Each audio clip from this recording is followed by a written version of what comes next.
कांग्रेस के बरोदा हलके के विधायक इंदु राज नरवाल ने गोहाना अनाज मंडी का दौरा कर वहां गेहूं की खरीद और उठान की स्थिति का जायजा लिया। उन्होंने मंडी में खरीद प्रक्रिया में गंभीर खामियां पाई और कहा कि समय पर गेहूं का उठान न होने से किसानों को भुगतान नहीं मिल रहा है। विधायक ने आरोप लगाया कि गेहूं उठान के नाम पर ट्रांसपोर्ट कंपनियां किसानों से अवैध रूप से पैसे मांग रही हैं, जो एक बड़ा घोटाला है।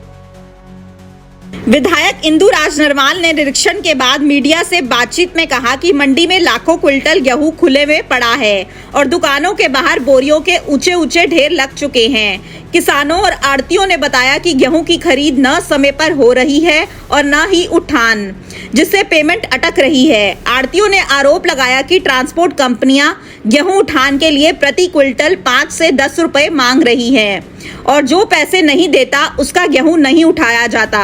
विधायक ने मांग की कि इस घोटाले की जांच होनी चाहिए और दोषियों पर सख्त कार्रवाई की जाए। देखिए, आज जब मैं गोहाना अनाज मंडी में आया तो मेरे को बहुत सारी शिकायतें मिली। गांव के बहुत सारे किसानों के फोन आए कि जी आज 20 से 25 दिन, कोई 15 दिन, कोई 10 दिन हो गए। सरकार दावे करती है 72 घंटे में किसान की पेमेंट उसके खाते में आनेगी, लेकिन बहुत सारे किसानों ने बताया कि किसी के 20 दिन, किसी के 15 दिन, 10 दिन मंडी में गेहूं डाले हो गए, लेकिन आज तक उनके खाते में पैसे नहीं आए। तो इसलिए मैं जब मंडी में गया तो मंडी में देखा तो वहाँ बहुत बुरा हाल था मंडी का। पूरी मंडी खचाखच गेहूं से, बोरियों से भरी।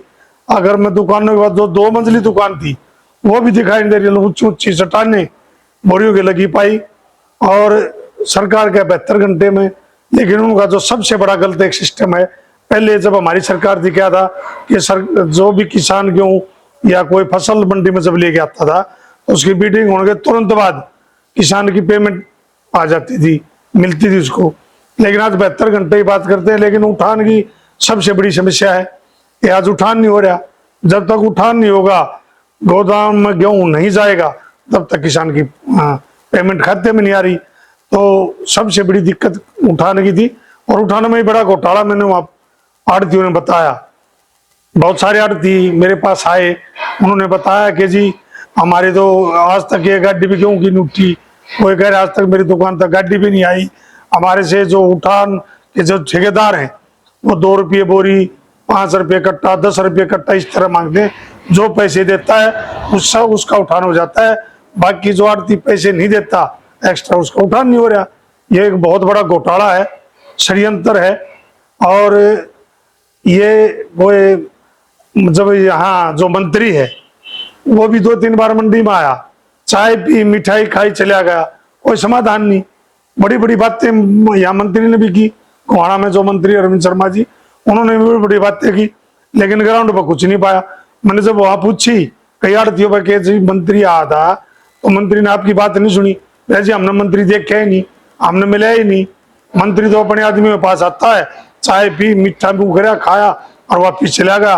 और सरकार की बड़ी बड़ी बातें जो झूठे बातें थी वो मीडिया के सामने कहीं चला गया। क्या मांग करते हैं? देखिए, मांग एक तो जांच होनी चाहिए कि जो 5 रुपये, 2 रुपये, 10 रुपये कट्टा जो ठेकेदार लोडिंग के जो देता है आड़ती उसको उठाता है, तो वो जांच होनी चाहिए। एक बहुत बड़ा घोटाला है। जब एक कट्टे के आप लगा ले 2 रुपये, तो यहाँ तो लगभग मेरे ख्याल में 70 से 80 लाख कट्टे उठेंगे।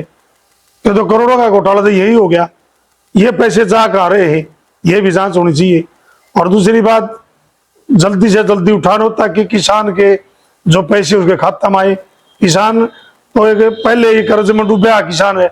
और सबसे बड़ा दुर्भाग्य है किसान का कि फसल 20 दिन हो गए, लेकिन आड़ती जब ब्याज छोड़ देगा, ब्याज में पैसे उठा रखे कि जिस दिन आड़ती के खाते में उसके किसान के खाते में पैसे आ जाएंगे, इतने ब्याज लगने लग रहा है किसान का बहुत मोटा।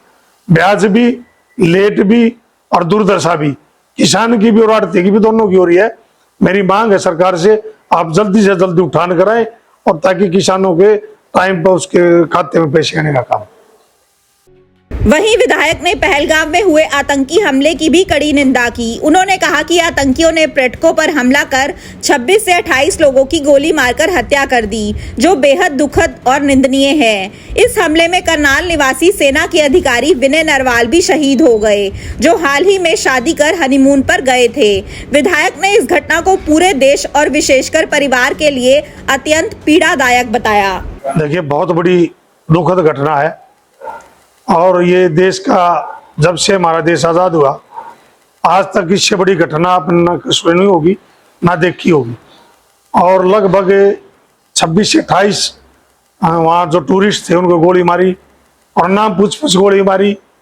और बड़ा दुर्भाग्य है कि हमारी एक सेना का लेफ्टिनेंट भी विनीत नरवाल है करनाल से, उसकी भी वहाँ मौत होगी 7 दिन पहले, जिसकी शादी हुई और वो हनीमून मनाने के लिए वहां गया। और बेचारा उस परिवार पर क्या बीती होगी। एक देश का बहुत बड़ा सैनिक इस देश से विदा हो गया और वहां हुआ जहाँ कोई ना लड़ाई थी, ना युद्ध था, ना कोई और बात थी। बड़ी दुखद घटना है। मैं तो आपके चैनल के माध्यम से भगवान से प्रार्थना करूंगा कि उनके अपने चरणों में स्थान दे और उन परिवारों को ताकत दे, मजबूती दे।